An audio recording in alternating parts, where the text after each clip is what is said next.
People keep asking me, is the 7 PRC overhyped and overkill? In my mind, the 7 PRC is the perfect cartridge for the serious Western big game hunter. In this video, I'll define the species we hunt out west, the type of style of hunts we do, and why I built this specific rifle the way I built it, chambered in, you guessed it, 7 PRC. And then we'll take it to the range for real world data. But before we get started, like and subscribe to the channel, leave us a comment, let us know what you think.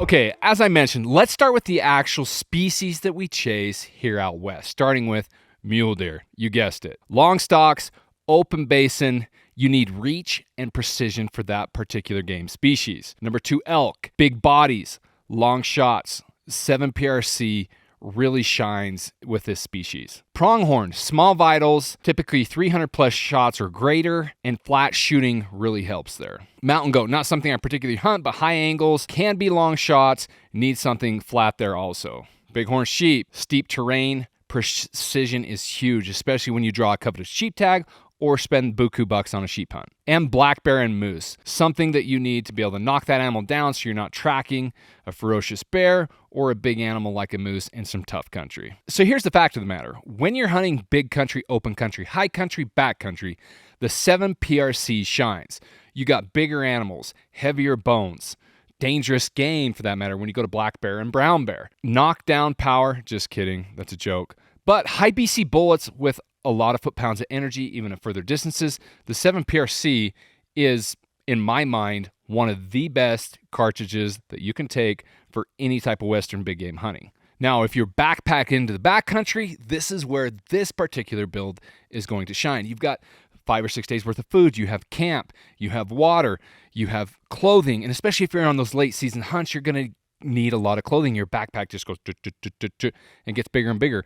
Then when you actually harvest an animal, then you have all that load of the meat between the meat shelf, and having a weapon that you can compact and manipulate and put on the front of your bag, the side of your bag, really helps and really shines in this particular scenario. Let's further define the hunt styles. You have the notorious spot and stock. Hike, glass, close a distance, precision at variable ranges. Long range glassing. Shoot from tripods or ridges, the 7 PRC's home turf.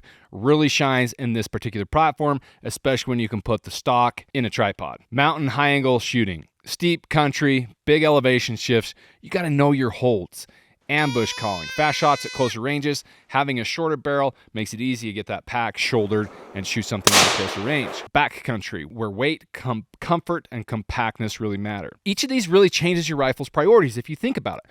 What type of style are you hunting? This is where this particular build put together by TS Customs really shines because it's compact, it's short, but still packs a punch and has great ballistics in the 7 PRC. Weight, ammo, recoil stability, and the 7 PRC flexes across them all. Before we go to the range, let's go over this specific build and run through how the components serve me in the field. Action receiver, the Muley Freak Wombat action, rigid action for lockup consistency and accuracy insurance. Number 2, the barrel. I went with a 20-inch proof Sendero barrel with an 8 twist because I wanted to fling those 175 bullets at a high rate. I was actually perplexed at how fast I'm able to fling these bullets. More to come there. Chamber and throat, cut specifically for the bullets I run, consistent pressure, longer life. That's where going to a custom gunsmith like Travis Stevens really pays off. Free floated barrel and solid chassis, bedding keeps harmonics predictable. The chassis and MD tile stock. The HNT 26 weighing at just 26 ounces. M-lock setup there on the forearm. Compactness. It's just awesome for backpack hunting and backcountry hunting. Muzzle and device. Brake and tame recoil or suppressor, however you want to do that. I'll show you how I'm running with the suppressor. That's why I shortened the barrel so that I could run a suppressor there. Optics and mount. Now, you're going to have some questions about optics, and I'll explain this later.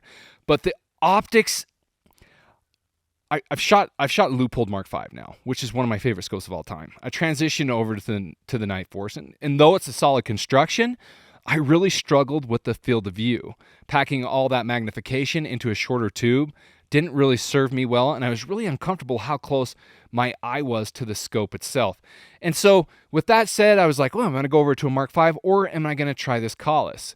And we'll touch more on the Collis, but I'm really impressed with the optic here on the Collis. So bipod, I'm running the MDT single pole. You could cut more weight there, but I wasn't really concerned about weight because I really love this bipod. So I'm going to pack a little extra weight here to have a little better anchor in the field. It's just an MDT, 5-round magazine. It's not noisy, which I really like that. And it gives you an anchor to go into the bag itself too.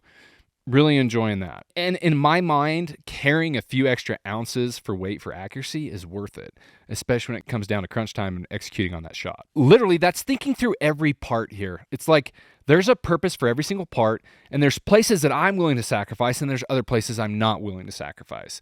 So if you're sacrificing a little bit of speed, I think that's okay, especially if you're going to be packing a suppressor, and then you have the backpackability of a suppressor. It's like, well, why am I going to put a long suppressor? It's like but you get to break down the stock and fold it. So you've got to consider all these things, and maybe you don't care to have a suppressor. Maybe it breaks fine. That's okay too. You're going to save extra weight there as well. So all things to consider. But let's take it to the range and see how it performs.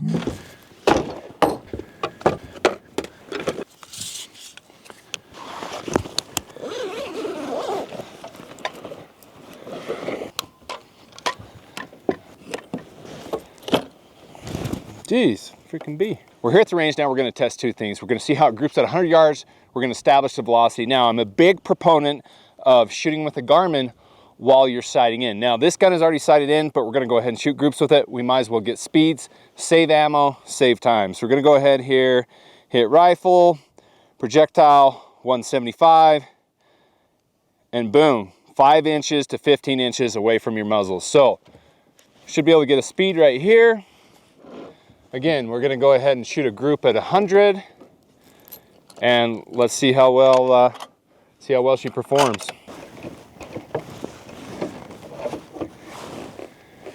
Okay. Hey. Shot 1, 2841.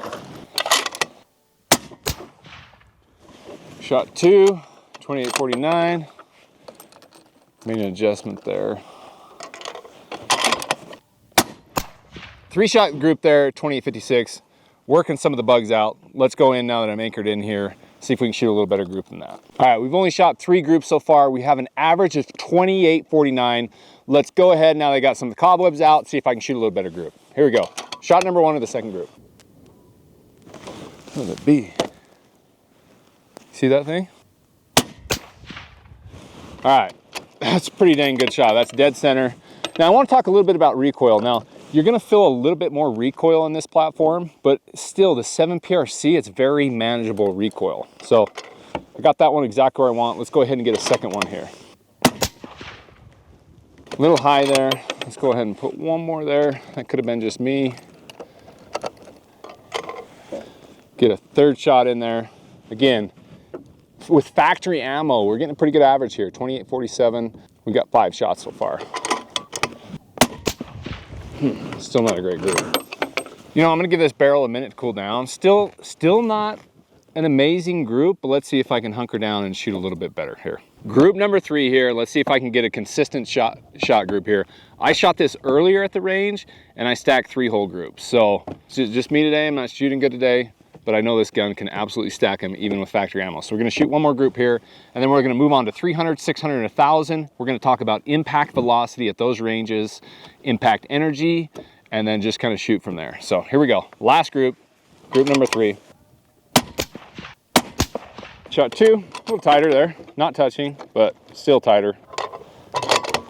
Shot 3 here. There we go.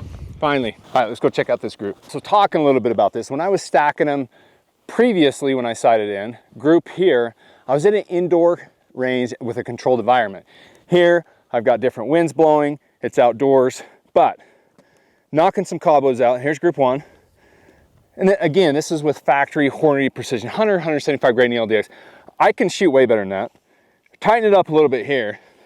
And finally here, I got a little bit pissed off. I was more consistent with my pressure. So what I was doing here, I was applying the same pressure here on my thumb, top of the scope, and anchored in. And this is, again, outdoors. When you go from here to here to here, you got to do the same thing. So can this gun barrel action undoubtedly spit them out less than a quarter MOA? Absolutely. Did I do it here? No. Can it do it? Yes. Now let's go ahead and stretch it out to 300 and get some impact velocities and see how we do. And energy. I can't stress enough the consistencies in some of the pressure and the way you're shooting. You got to do the same thing every time. It's like a great free throw shooter. He comes up to the free throw line before he shoots a free throw, has the same actions, same release, same habits, and that's what you have to do when you're trying to shoot a group like that. A lot of times the components can do it, but can the shooter do it? Does this gonna absolutely stack them? Yes. They just need a warm up? Hard to say. But groups really well at 100 yards. Let's go ahead and stretch it out to 300. We'll talk about velocities, impact, and why this particular platform, chambered in 7 PRC, is amazing for all Western big game hunting. So we're gonna move to 300 yards, 1.1 MRADs, 300. 1, 300. So here we go, 3 shots at 300. Your velocity is gonna be at 25.55, and your foot-pounds of energy is gonna be at 25.36. Perfectly capable of killing anything in North America. Here we go, 3 shots. 1. Gosh, why is it so much fun ringing still? 2.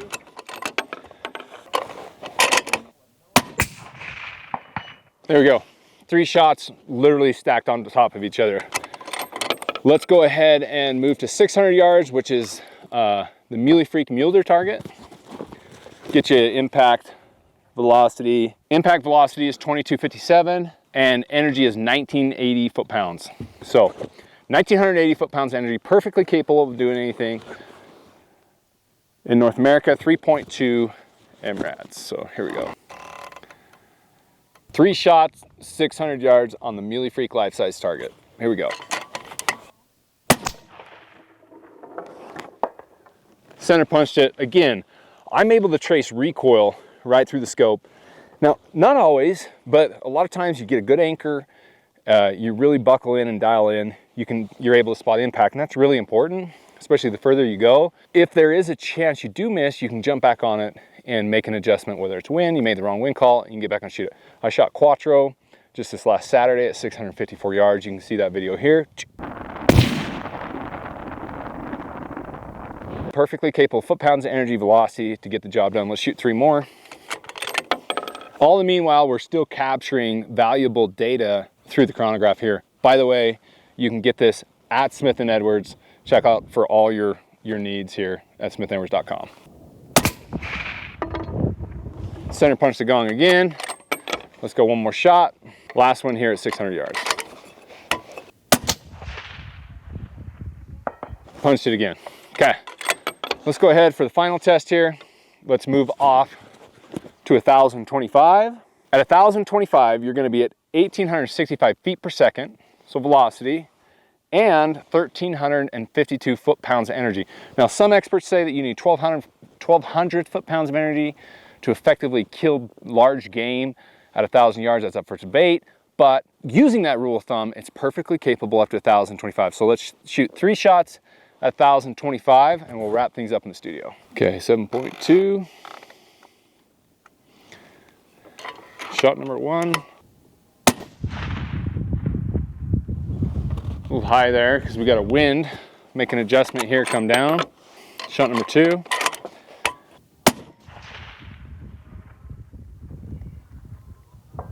Hit the plate there. Now again, let that be a little learning lesson for you too. If you have a left or right wind, it can bring your bullet up, which was the case here, which we dialed down to 7 mils and smoked it. So shot number 3 here. Should have the right wind call. Go ahead and shoot.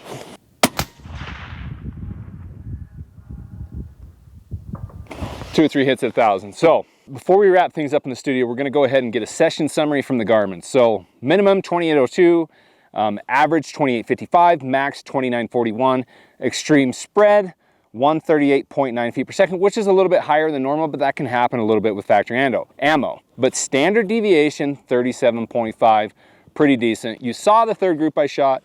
You saw my group at 300. You saw how well it shot at 600. And you know, we're gonna get this question like, why would you have that expensive rifle and shoot factory ammo? It's like, okay, well, if you have the time to reload, then reload.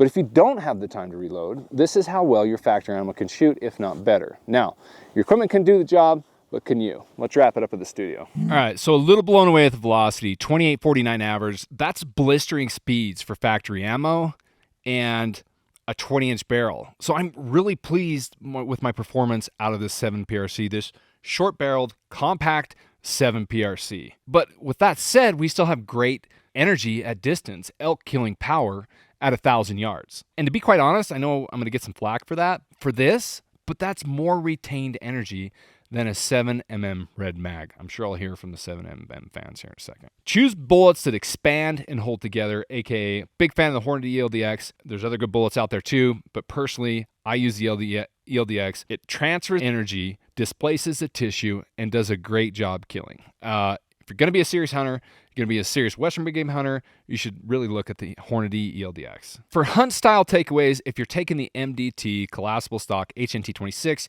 we're putting a proof barrel on here. We're putting a little more optic on here. We have a Trigger Tech special trigger. Didn't really highlight that, but we talk about that one all the time, set at 2 pounds. It's really hard to beat what you're getting out of this rifle. It's compact. It's lightweight. Could you make it more lightweight? Absolutely. You could put a little lesser scope on it. You could go an even shorter barrel. You could not put a suppressor on it. There's a few things that you could do to make this even more lightweight. But 6.94 pounds without an optic, that's as much weight as I really want to cut in a Magnum cartridge. Now, you're going to lose some of that shootability. This is super manageable recoil as is, and if you go even more lightweight, it's not going to be fun to shoot at the range. And what good is it going to be to you if you're not good behind it, if you don't get reps behind it, if you're not shooting it often? Rifles that snort a lot, you're not going to want to shoot them. You're not going to get good at it. You're not going to get confident. And if you have a wife, fiance, or children, they're not going to want to shoot it either. And, you know, one thing I noticed there at the range was I had my hat tucked in close. It would hit me a little harder, and that's why you notice that balance. You flip the hat up, and I didn't have that same recoil blowback. The optic would hit my hat.